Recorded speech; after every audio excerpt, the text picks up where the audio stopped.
Um, Look, part of the challenge with that game is fighting the human nature part of that, right? Everybody has access to everything now, right? Internet, their record, they've lost however many in a row, at one point during the season.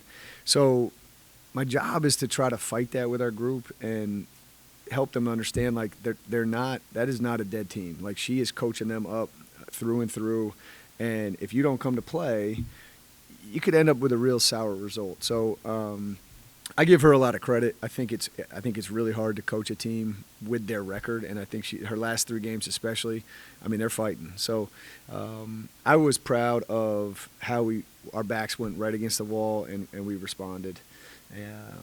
How we did that, right? We started to defend with some teeth, and we rebounded with the physicality that I know we're capable of. And so it changes the game when we play our style of basketball. So, I mean, sort of along those lines, I for one can be kind of guilty of like looking at the entire game as like how you respond to either a victory or a loss. But do you, I guess, take something from the way you respond to things in game just as much as like the whole? Yeah, good question. Yeah, one of the things that this is like all part of the journey, right? So it's like, what is the personality of our team? And I still can't quite get, hey, this person's going to play like this person's going to play like this, right? It's still a little bit up and down, right? But I'm listening to them today, and we lost the lead for, I was going to say 9 seconds. Oh, yeah. How long? It wasn't very long. 32. Okay. Probably less than that. But it's like I'm listening to them, and they're like, "Hey, let's turn it up." And like it became a serious thing, and like I like that at least we have that. Now it's dangerous, right, to play with that. And now all of a sudden you try to turn it up and you can't. Something bad happens or whatever. Like, at least we have our group that can turn it up and is together enough to do that. And they, it's a totally different game from the 7-minute mark on, right? But it's I don't want to say frustrating, but it is a little frustrating that we're just not playing with that consistency. I didn't think we had everybody here like it was a championship game, right? And so, but I am, that 7 minutes, it was like impressive, and all of a sudden I could breathe. It was like, okay, this is how we're supposed to be playing. So, but yes, to your question. And Susha and Ashante end up with a lot of rebounds, and you had multiple people with I think 7 or more. Mm-hmm. But early on, JMU was grabbing almost all of them. Yeah. Your guards grabbed a ton of rebounds. Was that something you expected against this team, that would be an opportunity for your backcourt to?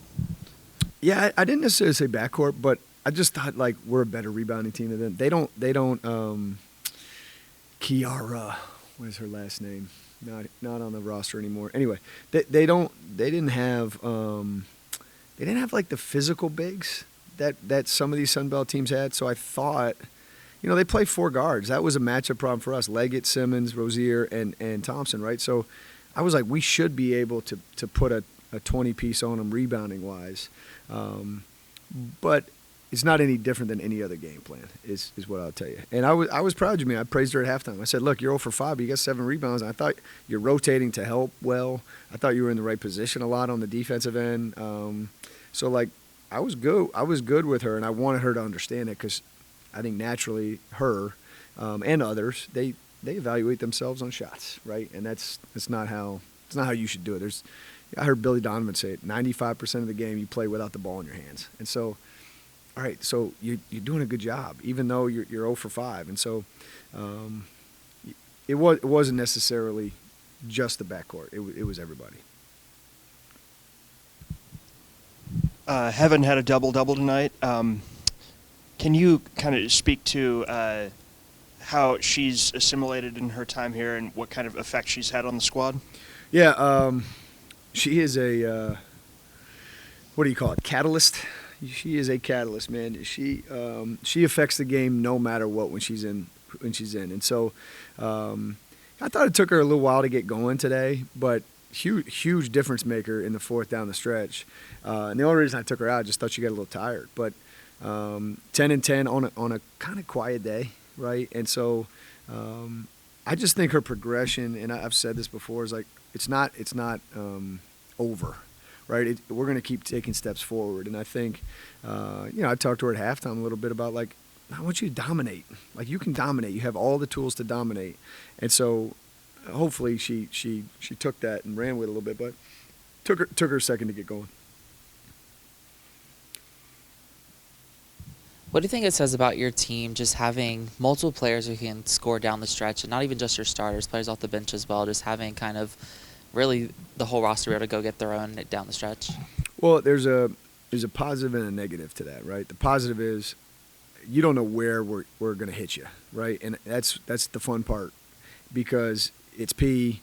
P misses. Oh, it's Ashanti. All right, Ashanti misses. It's Heaven. It's Susha. Right. It's Jamia too, which has proved that. I thought Liv was going to bang that three that she had right there too. You can go down the line, right? But it's driving me crazy half the time, right? It's such a simpler life for me to be able to run this play for this person, and that's what we're going to do. But that's not better for our team. That's not better for our success, I don't think.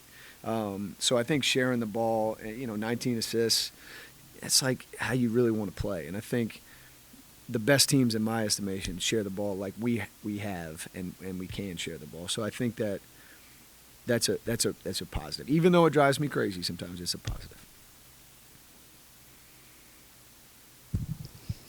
Is Ashante settling into that sixth lady off the bench, if you will? She played well against Georgia State, and then she had another really solid performance tonight. Just is it strictly a confidence thing, you think, with her, or what's? Yeah. Well, can you speak on her, I guess, a little bit? Yeah, I think she's done great. I think she's one of those kids right now. And again, I hope I'm not speaking wrong. It's just she just wants to play, and she understands her value. She understands what she can bring for us, and I think our team in general, right? It's not all about starting, right? It's coming off and bringing energy. Like John had a nice graphic about our bench points, right? We got 30 bench points again today, and so she's good, man. She's really good. I thought she was the one that set the tone the earliest when we had to stretch a lead out of just rebounding, being tough and rebounding the ball. But yeah, she's hopefully putting a couple together. And even Marshall, I thought she had 6 and 6. I thought she played a really good game. The challenge for her today was, right, they're 4 guards, and we're switching 1 through 4, and she got a couple fouls because she's trying to guard them. But I hope she is on the heaven plan of just continuing to get better and better, and it looks that way. So hopefully they're both going to be playing their best here come March.